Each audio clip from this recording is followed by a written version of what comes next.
Hello, everyone. Welcome back to another action-packed episode of The Good, the Bad, and the Ugly. I am your host, Brent Piles, and with me, as always, is my tag team partner from across the ocean and from the future. He is the barroom brawler, disco dancer, dynamite church, and intercontinental flavor, folks. He's more over than Randy Orton in Germany. At Jerry Russell, Glenn, how are you? Couldn't be more over than that. No, I don't know if there's anybody. I mean, he was more over than Gunther. Yeah. Yeah, I suppose it's because, he's an old established name and people hadn't seen him there. Yeah, it'd probably been a while since I'd seen him. Yeah. It's funny that I think that people used to universally think that Randy Orton was a prick and not like him. And now I think Randy Orton is like now universally known as a fucking great, awesome guy and everybody loves him. Oh, God, yeah. To quote somebody that we know very well from these shows, it seemed like a couple of years ago he regained his smile.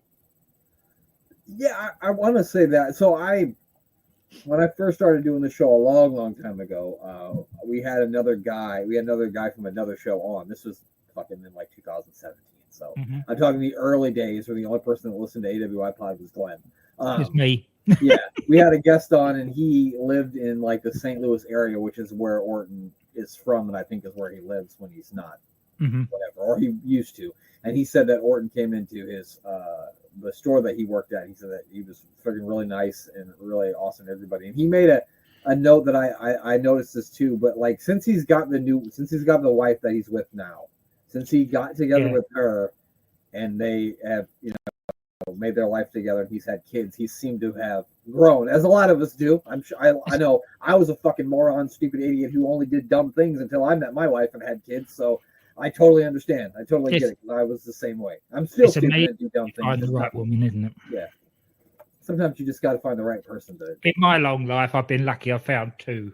There you go. I'll never find another one, so hopefully I can hold on to this one forever.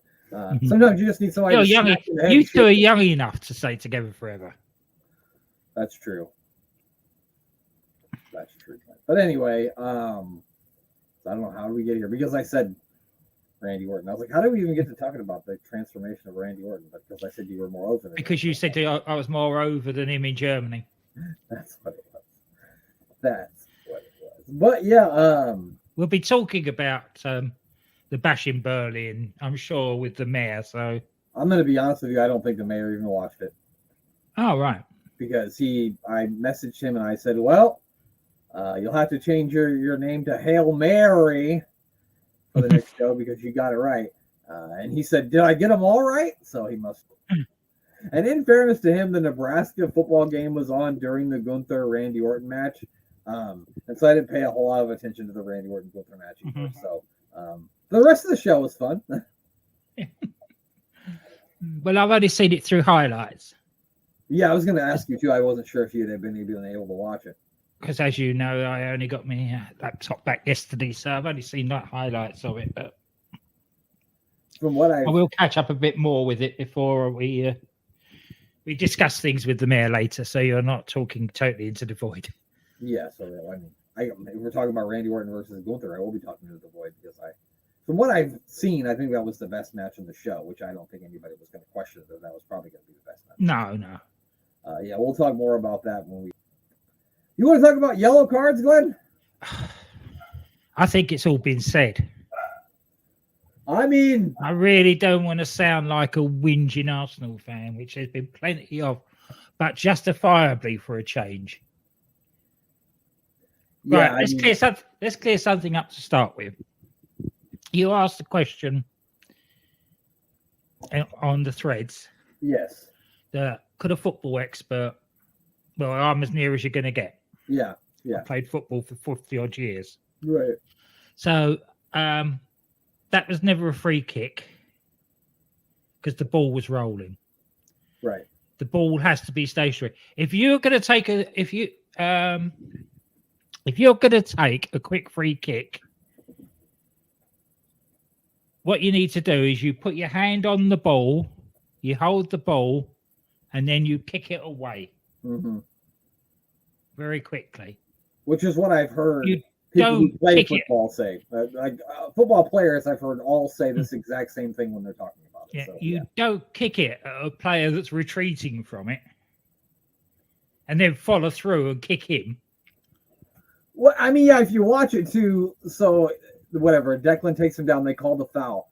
Yeah. The guy kicks the ball. He kicks the ball first. It rolls in. It rolls, hits Declan like in his heel, and then Declan kind of, as any footballer does, if the ball comes near you, you kind of just give it a little tap. It's just what you do. And then he goes to kick the ball, completely misses the ball, and just takes out Declan's leg. And if you watch it from the reverse angle that they have on Arsenal.com, you can totally tell that he didn't even go for the ball. He's trying to fucking kick Declan in the leg. Yep. I'm sorry. So if anything, it should have been the other one that got the red card and not Declan. Yeah. And the thing about it too, like Declan wasn't even calling for someone to get a yellow card or a red card. He's just trying to collect himself. Yeah, and then it seemed as if two Brighton players who propositioned the referee to give him yellow cards. Yeah. And pretty sure that to the letter of the law, which is what we're talking about here, to the letter of the law, neither one of those guys are the captains, and they both should have been given yellow cards as well for talking to the ref. Exactly. There were so many things wrong with that, and you can understand why people have got their knickers in a twist over it. It's all stupid, because if you're going to give yellow cards for people talking to the ref when they're not supposed to, or yellow cards for people delaying free kicks, you're going to have a fucking game where 4 or 5 people get sent off, because it happens that often. That's exactly it. And it's stupid. If you're a football fan, I don't care what team you like. This should piss you off, because it could be your team next. Exactly. I don't care what team you're a fan. Yeah, and those that are defending it have probably had their team come up with something like it over the last couple of seasons, because these decisions are getting more and more regular and more outrageous. Yeah. This was just the most egregious one of the lot. And we're only into the 3rd week of the season. Yeah. Thankfully, there's a 2-week cooling off period now. And I sincerely hope that Arsenal are going to repeal that second yellow over this next 2-week period. I was back to the London Derby. Mikel Arteta was able to hold his tongue after the match, because he'd be getting fines or suspended, but he managed to hold it in. So. Hasn't he come on since the 2 seasons ago when he was getting booked every other week? Yeah, definitely. But yeah, so I also don't think it's too terrible of a tragic thing that we got. We got 1 point out of it. I know 3 points is the goal, but we did get a point. It was a good battle in display for 10 men against a team like Brighton. Yeah, the only thing the only thing I will say is I thought maybe they should have put Calafiore on a little sooner. I figured as soon as Declan got sent off, we would have put Calafiore on to try to do that, tougher back line. What do you think they should do? I guess we'll hold that off till next week. Next week we'll talk about maybe what they should do in the North London Derby. Yeah, because we've got plenty of time. Yeah, because we'll have 2 whole weeks.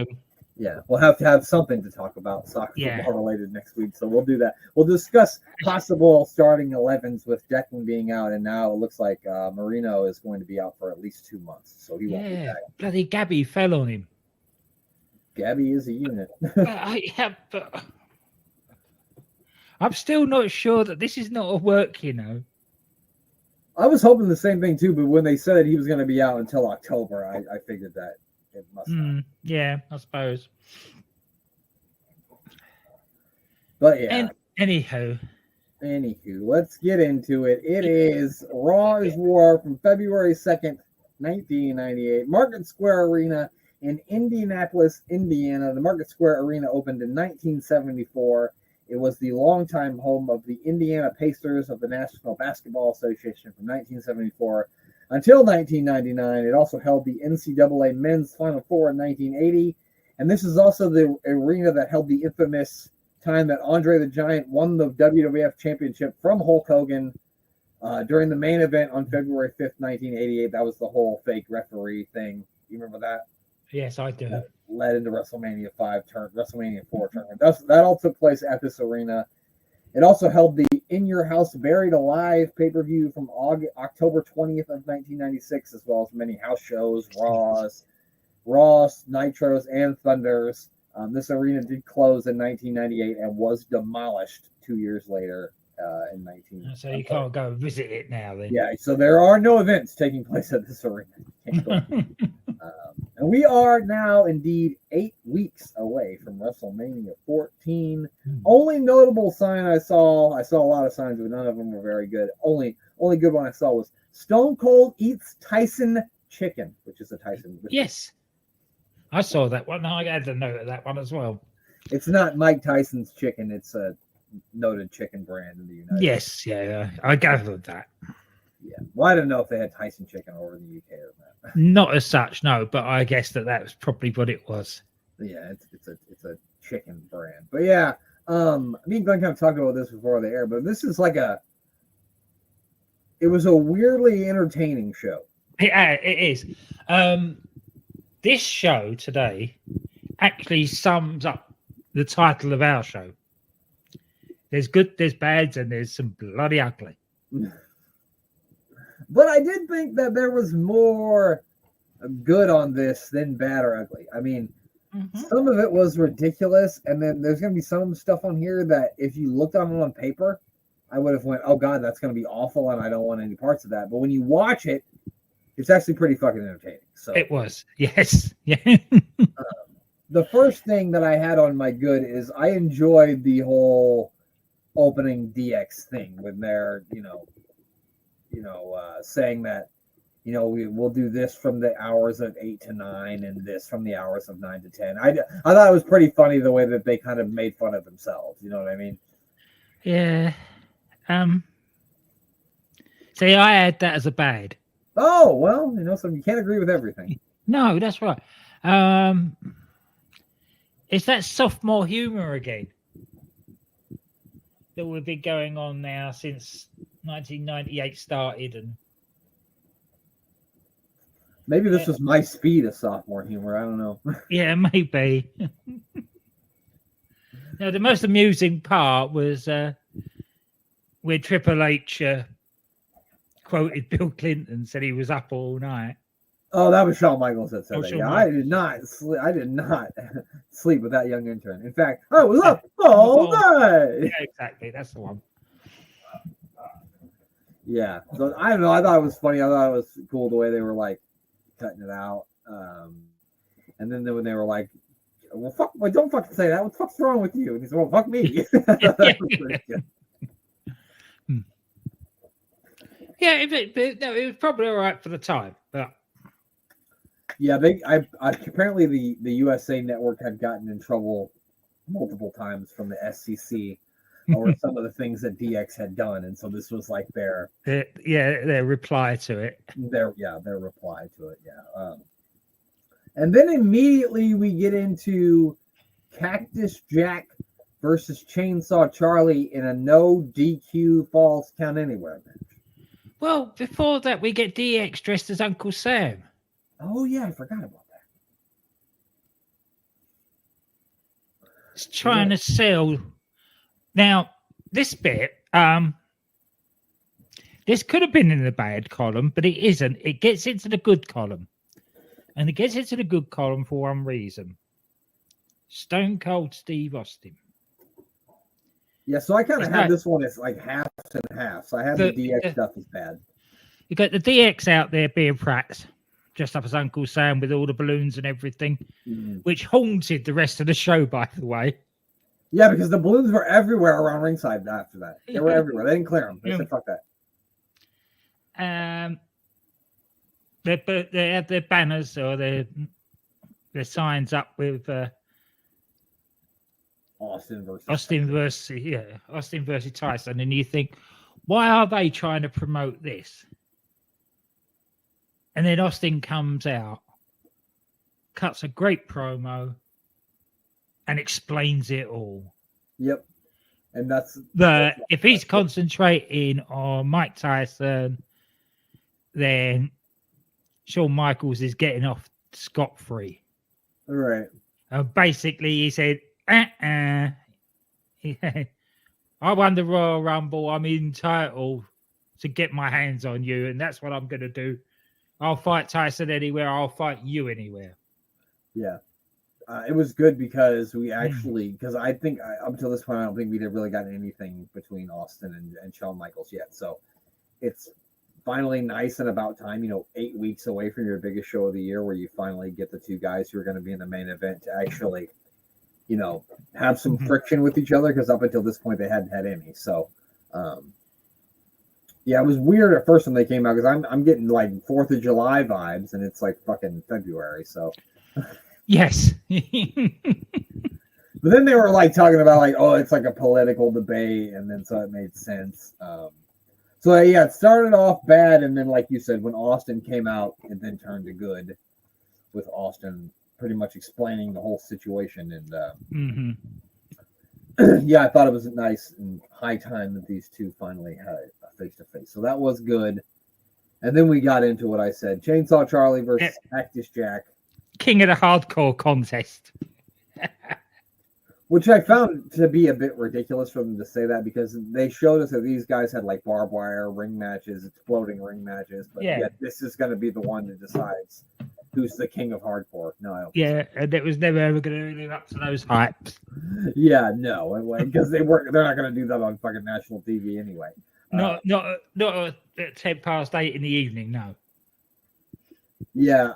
I also like they did a really good like interview with Foley and Funk before the match, where they tell them, about 10 years as ago, themselves, which was good rather than in character. Yeah, they were. Yeah, about how 10 years ago the world heavyweight champion at the time, I assume he's talking about Ric Flair, told Mick Foley that no one cares about you, and that high flying stuff's going to get you in a wheelchair by the time you're 30. I'm just assuming he's talking about Ric Flair, just because he said back 10 years ago, which would have been in 1988. I'm pretty sure that Ric Flair was the world heavyweight champion back then. So, yeah. And then Terry says that the winner of this match will be known as the King of Hardcore. Yeah, Terry brings a bin out with a bunch of stuff in it, but the Cactus Jack says, hold my beer. That's not a garbage can. This is a garbage can, and brings out a full fucking fledged dumpster with shit full of it. Yeah, a full bit of dumpster. That was so good. And it led itself to something which was, it's that if there's a gun in the room, it needs to go off at some point. Yeah, if there's a gun if I see a gun in Act 1, somebody's got to get shot in Act 3. Yeah, that's it. I think that's how you say it. Yeah, that's it. I'm not being like your former co-host, so I'm not exactly sure. But I think it's. Never mind. So maybe I'll go ask my son. He does school plays. He thinks, I'm just kidding. He'd be like, I don't care, Dad. Get out of my room. Yeah. Also, like Chainsaw Charlie went for an inside cradle during this match, and then they both rolled all the way down the ramp, which I found it's like good. the little try at the roll up, and just rolled down the ramp instead. Yeah, I thought that this match was a lot of fun. It didn't go on for. It seemed a lot shorter than it actually was. It was because it was quite entertaining. Those guys, they definitely laid into each other with those trash cans, didn't they? Yeah. I mean, I'm not sure anybody got hurt themselves. Hurt anyone hit with those trash cans. I'm pretty sure they're made of like aluminum or something. But but these guys tried. They tried, yeah. Yeah, I like the Cactus Jack put a trash can on Terry Funk's head and then gave him. Talk about bad production, though. He, by all rights, Terry Funk should be dead from that. Oh yeah, trash can on their head and then a pole driver. But we come back from an ad break, and they're fighting up the ramp as though nothing had happened. Yeah, that's true. That is true. I remember thinking, "What the fuck?" Yeah. Yeah. Eventually, they're on a ladder, and Terry Funk ends up going into the dumpster, and then Cactus Jack climbs up on the Titantron, and he jumps off the Titantron into the dumpster with an elbow onto Terry Funk. And then what happened, Glenn? The New Age Outlaws happened. They certainly did. I had a feeling, not remembering this, I had a feeling that this was going to go all sorts of tits up. But it actually didn't. Well, yeah, it wasn't bad. Because what they did is they did the most heelish thing that they could do, was to seal Chainsaw Charlie and Cactus Jack in the dumpster. Anyway, they see them in the dumpster. Yeah. And then they tease to push it down the ramp, but decide to push it off the edge of the stage instead. Which was amazing. Which is... Sorry. No, you're good. Which is amazing. Because you think they're dead. You got to think they're dead. The trouble with this was it went on for far too long. Yeah. It went on for the rest of the hour. Yeah, and that's not an exaggeration either. It literally went on. They didn't stop it until we saw the pyro and shit for hour 2. Literally. That's it. That is it. And then the first thing you do when they get back from on hour 2 is they show the replay of it. Yep. Immediately. Just in case anybody hadn't seen it in hour 1. Yeah, just in case you were watching Nitro for hour 1. And also, like, this is like a time where you don't want people to switch channels. And I think you gave people prime channel switching material right there. Oh, because, yeah. like, I understand, like, it's a good story and everything, but, like, you're pitching this to 14-year-olds. I was 14 at this time. That would have lost my attention. I would have watched everyone standing around while the paramedics loaded them in the ambulance for about 2 minutes before I would have went and saw what was happening on Nitro. That's right. So yeah, it did go on for a bit too long. So that's on the bad side of that, but the rest of it was really good. Yeah, they and it's given DX, not DX, the New Age Outlaws, some really good extra heat, and then DX came out and laid into the Outlaws, not for doing it like everybody else was up in arms about, but the fact that they didn't do it properly.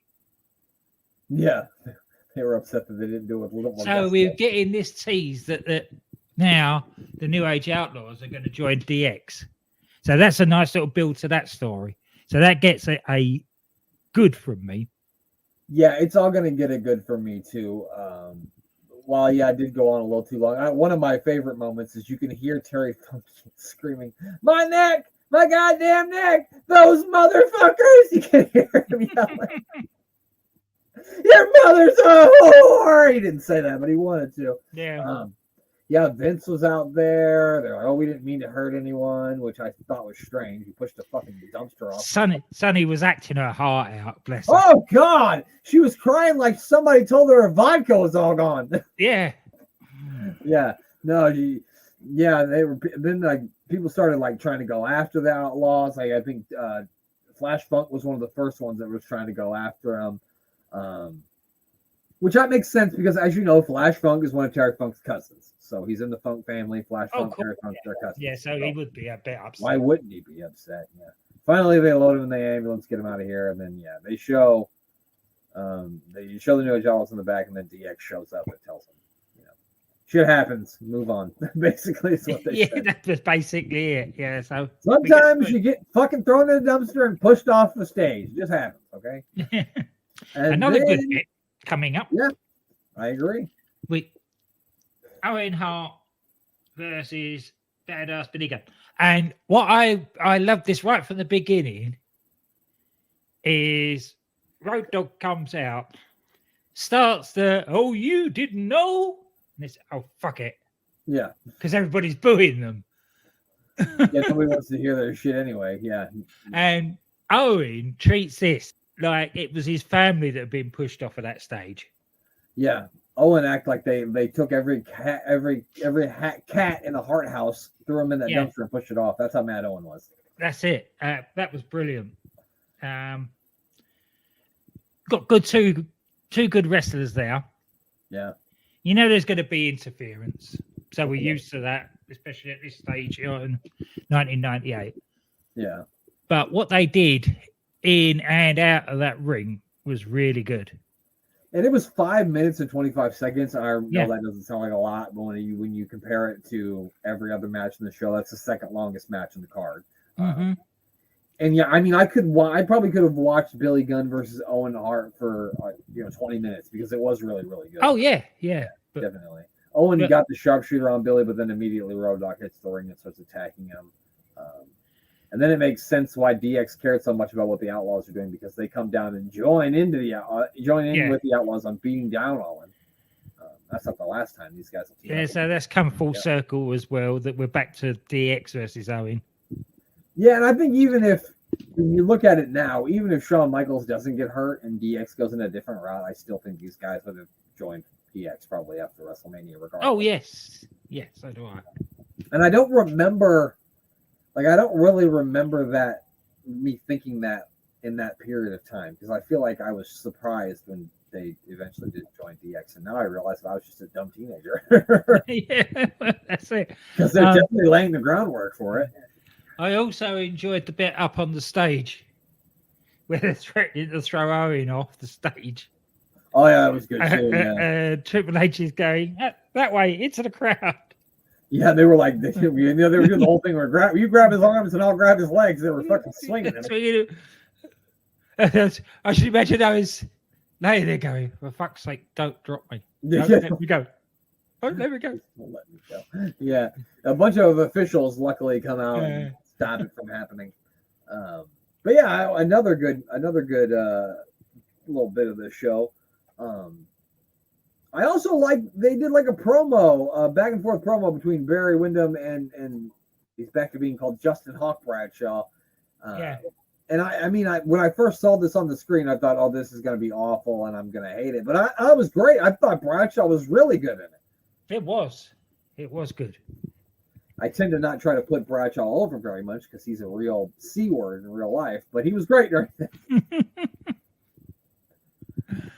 I know. Back in the day, he blocked me on Twitter just for talking about rugby. And you know how much he likes rugby. I think he blocked everyone on Twitter who tweeted at Morrow and Narlo, and him and Morrow were having no issues because he blocked them. I'm sure I probably called him a fucking asshole. And I didn't do that. I was talking to him about rugby, and he just suddenly blocked me. No. Oh, I'm sure I called him an asshole. That's probably why I got blocked. I got blocked by Vince Russo too, but I deserve that one. I was asking for that. Anyway, that brings us nicely on to the asshole of the week. Marvelous Mark Merrow. Oh yeah. With the only bit that's worth mentioning in this segment, Sable. This was the only part of the show that made my ugly list, Glenn. This is the only part. God, how could it not? Yeah. This is but even that, to start the match, it showed how we had two competent wrestlers. Yeah. With Mush and Merrow, but it's just too much going on. You know, all that with Sable and then making a cover up, and then the chocolates, and then her getting sent to the back, and then he calls out whatever they called him, Maryland Dust. Marilyn Dust. Yeah. Hold on, man. I got especially Marilyn Manson. Hold on, man. I'm gonna pause for 1 second. All right. We're recording. Why wouldn't they get into something? Yeah, that's how it works. Right? Yeah. Anyway, so Marilyn Dust. What can you say about this? Like Marilyn Manson. You familiar with Marilyn Manson? I am aware of Marilyn Manson. He was very popular in 1990. Mm-hmm. But he just... If you've got nothing to do with Goldust, don't do anything. Every week it gets into the ugly section. Yeah, and it's like, I know this is going to build to something happening between... I know it's Sable and Merrow versus Goldust and Luna at WrestleMania. So I know that's why they're doing all this. But it doesn't make sense because it's like Merrow and Goldust are like, working together. But now that it's somehow going to end up with them in a feud. I don't know how we get there. Yes. Yeah, Merrow ends up winning when he low blows Mosh when Marilyn Dust is being beat up by Thrasher. So yeah. Mm-hmm. Hands down the worst part of the show. It was when you consider how long that first section went, and then you had this filler match just to sort of highlight the problems between Merrow and Sable and with Goldust involved. It was a pointless exercise. And like we do this every week. Mero comes out with Sable, makes her cover up, and makes her leave. Like, and like this time she wasn't even like dressed egregiously. She just had some shorts on. Like I didn't understand it, and I don't know why we need to do it every week. I mean, you can show Mark Mero dissing Sable in the back. He doesn't need to have a wasteless match. I don't know. Yeah, just so stupid. And after that finishes, we get Barry Windham again, telling Bradshaw that he's the reason the new Blackjacks failed, and if Bradshaw can find a tag partner, then he'll see him in the ring. Ooh, we might get a match. I thought that back and forth was really good, and then fucking Bradshaw's like losing it. He's smashing up the locker room. I thought it was good. And then this whole scenery fell down, didn't it? Yeah, that made me laugh. Happen, but yeah. Yeah, it destroyed the whole thing. And then it's like they were talking to him. I'm like, I don't think he can hear you. He's too busy breaking down everything in the locker. What they'd obviously done is they had those sort of tatty tin lockers at the back. So they put a board in front of them to make them look presentable.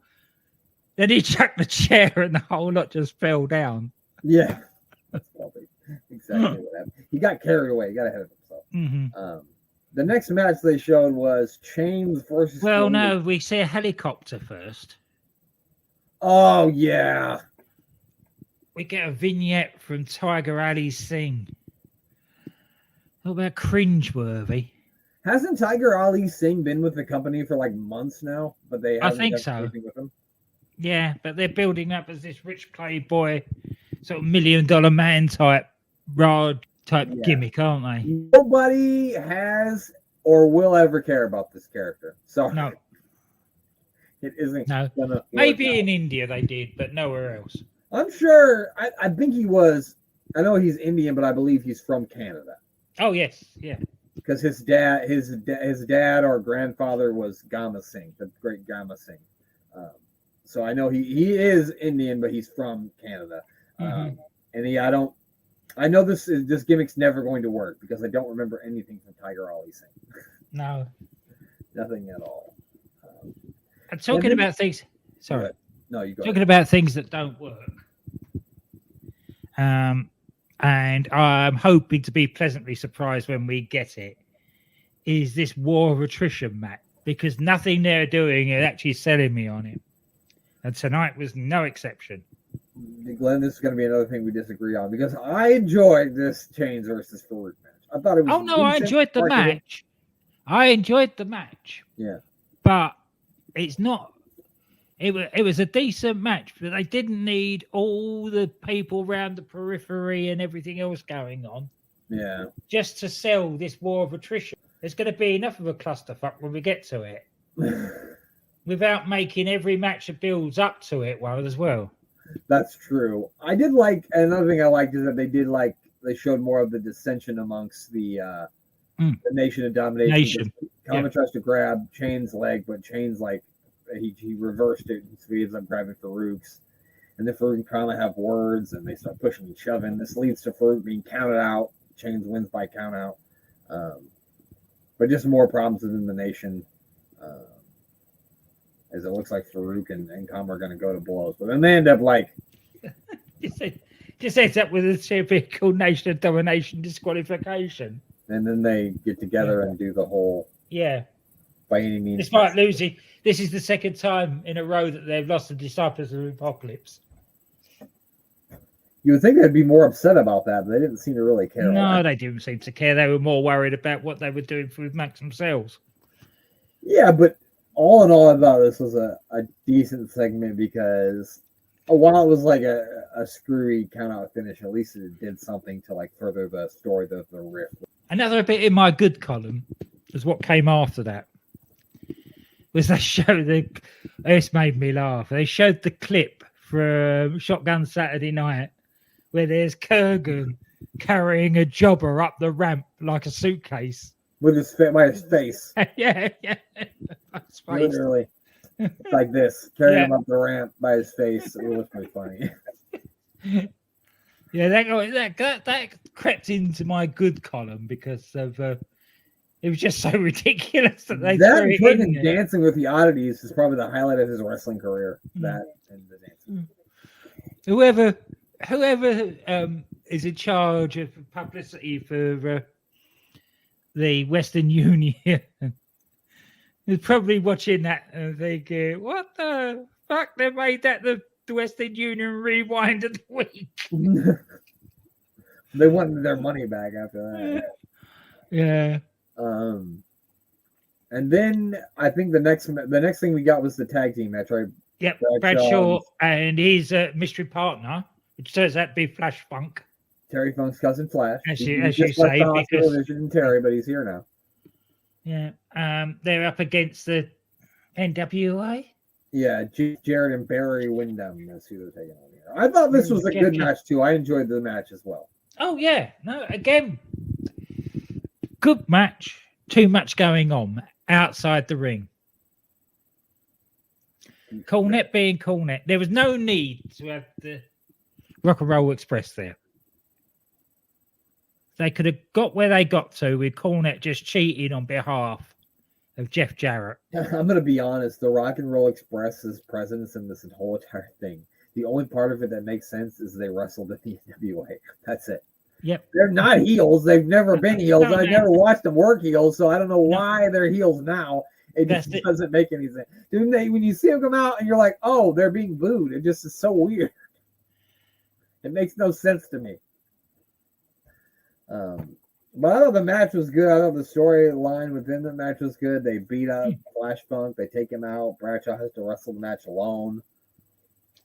And still wins. Yeah, and ends up winning. It showed him strong. And he still got beat down at the end.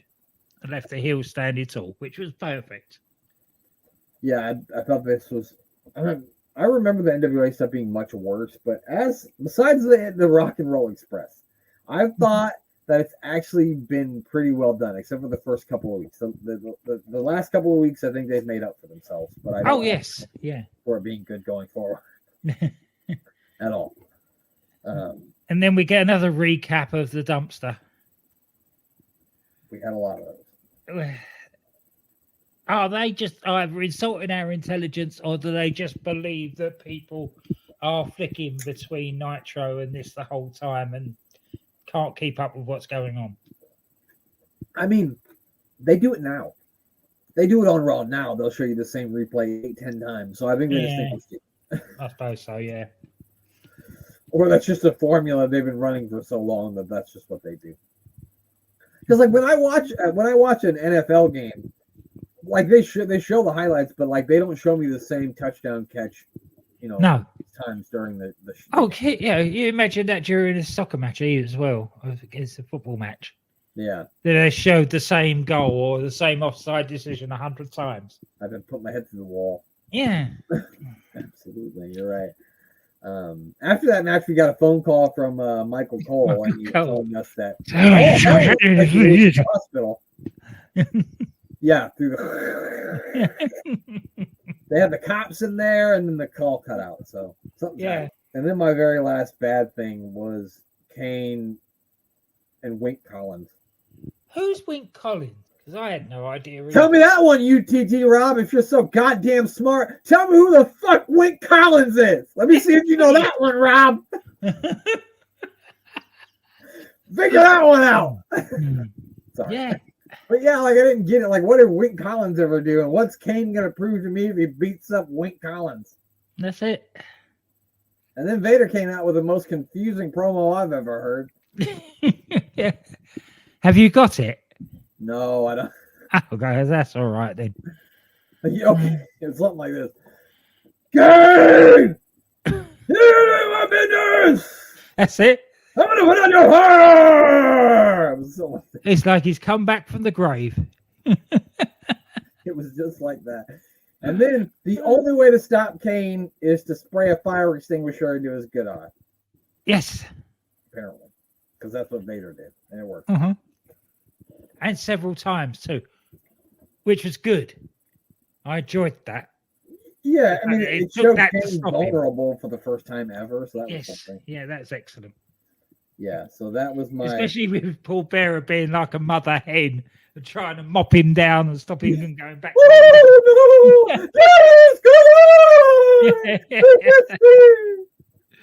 Yeah.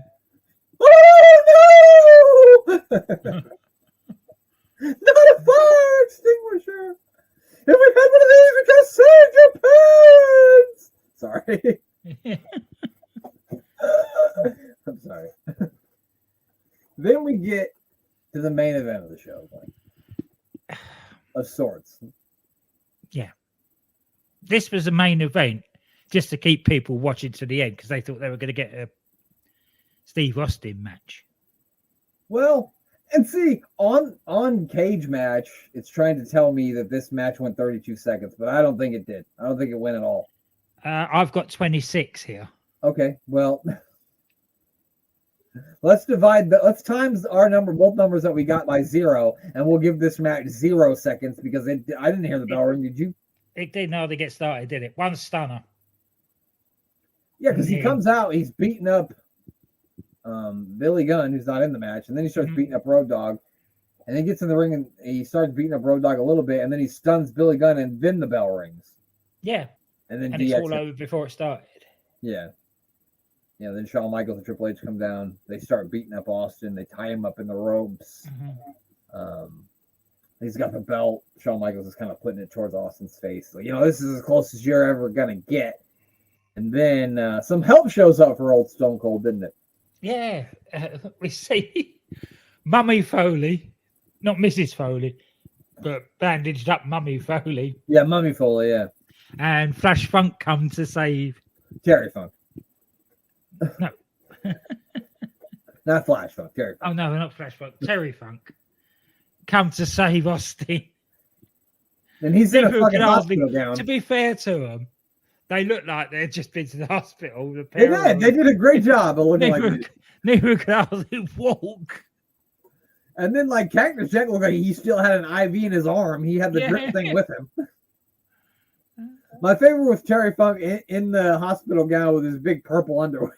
Yes, yeah. Anybody who's been in hospital knows what they're like. They are rather embarrassing. Yeah, they don't button you up in the back. No, they don't. They do not. So, yeah, then Austin chases the Outlaws and DX to the back, and then he ends up coming back with a DX shirt. And as the show goes off the air, he's ripping the shirt apart.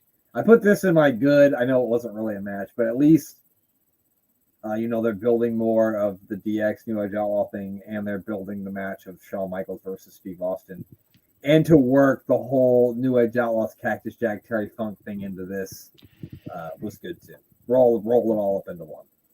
Don't you think, though, that the King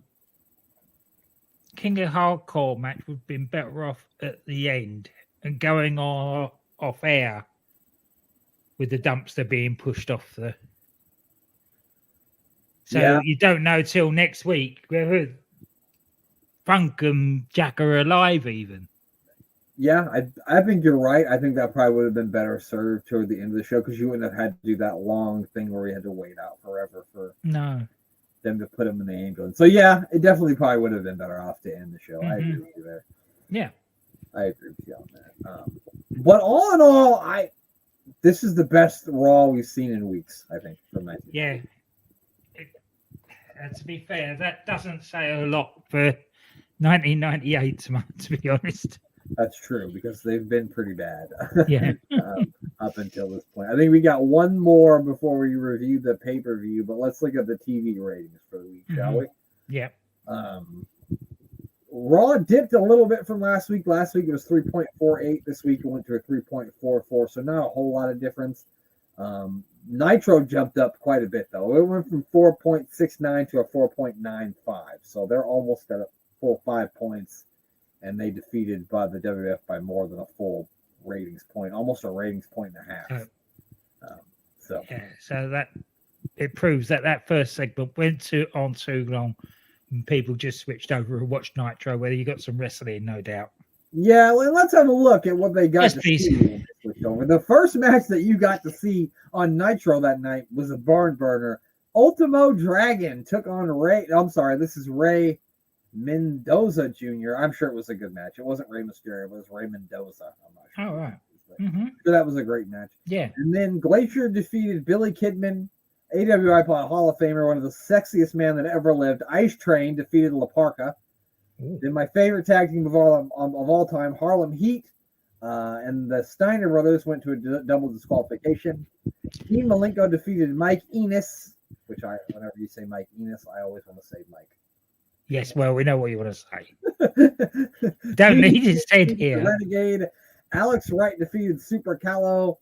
Conan defeated Chris Benoit by disqualification. And the main event of this show was... Hold on.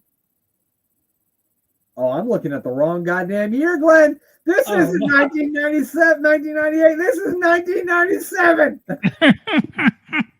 Hold on, Glenn. Hold on. Because it had Jeff Jarrett in the main event. You just wanted to say Mike Enos, didn't you? That's what it was. No, I swear I didn't. Okay, here is the real results. Right, okay. The first match was a bonfire. Juventud Guerrera defeated Psychosis. Oh, right. That's Ultimo Dragon was on the show, but he defeated Billy Kidman. Mm-hmm. Then Chris Jericho successfully defended his Cruiserweight Championship against Super Callow. Booker T defended the World Television title against Steven Regal. I thought that was a good match. I bet that was Conan defeated Hugh Morris. Scott Hall defeated Jim Neidhart. Bill Goldberg defeated Mark Starr. Steve Mongo McMichael and the British Bulldog ended in a double countout. So, sorry. No, sorry, I just had to laugh there. Because Bill Goldberg's opponent, Mark Starr. Yeah, that's such a jobber name. You know it's only going to be like 2 seconds, that match. I'm pretty sure we saw Mark Starr on an episode of 1992 WWF Superstars. I'm pretty probably, yeah. That's the different Mark Starr. Raven defeated Disco Inferno. The Steiner brothers defeated Buff Bagwell and Kevin Nash, and the main event of this show was Sting defeating Randy Savage by disqualification. I gotta say, it does sound like a pretty good show. Yeah. But I still think I would have rather watched Raw. But that is it. That's all for this episode. Glenn, who do we need to plug before we get out of here? Well, we've already spoken about Rob, but Robert and Dan, I'm booking the territory with a little side project. I'm booking the Tankatory. I'm stacking the Dadatory. The road to Wembley 1981 between Big Giant Haystacks and Big Daddy, the most watched wrestling match of all time, 80 million viewers. Also, there being the Elite Gator Golf, they just finished up Series 2, where they put the Gator Golf clubs away and we're doing stupid stuff in the clubhouse. And of course, the Doctor Who podcast with Danny Inside. That's on SJP World Media. And if you can, please give DDT Wrestling DCA Doc a bit of love. Thank you very much. There you go. There you have it. Man, make sure you give the other member of our podcast team, the Mayor of Canton, a follow on X, Twitter X, whatever they call that thing now. He does a meal with the mayor every Wednesday where he's been trying ice cream, which is nice for him to try ice cream because I can't eat ice cream because he's eating it because you can't. He's eating it because it gives me intestinal distress. It makes my wife tell me to sleep outside. Anyway, but check out the meal with the mayor. That's every Wednesday. And give a mayor the follow on the Twitter X. And of course, make sure you check out Sports Wire Radio. Give our buddy Thomas Bryce a follow on all social media platforms. That's Thomas Bryce, Brice. It's just like it sounds. And make sure you check out sportswireradio.org. That's the website. Hit the listen live button. You hear many great shows just like ours. Give us a subscribe on YouTube. We've been stagnant at 337 subscribers for a while. So if you haven't subscribed, go ahead and do that. Please do. If you listen to our podcast on a podcast app such as Apple Podcasts or Spotify, give it a rating. That helps a lot when you rate podcasts. So if you could do that, that would be great. I've been doing this for fucking as long as I can fucking remember, Glenn, and nobody gives me reviews. So somebody give me a goddamn review, okay? Yes, please. I'd love to read out your reviews. Just how I like to live. But yeah, I want to check out our other projects. Of course, we had the Life and Times of Cyclo Sid this week, but unfortunately, We did a little tribute for him for his unfortunate passing, but he did take on Bret Hart, defend the World Wrestling Federation Championship against Bret Hart on the 46th edition of the Life and Times of Cycle Sid, which is out right now. And aptly, we got 2 of these best promos from that show as well. We did. We got 2 really good promos on that show. So if you haven't listened to that yet, check that out. I think that's all I have to plug. I ain't got nothing else to plug. That is it. That's all. Glenn, all I want to do is for you to say goodbye. Goodbye.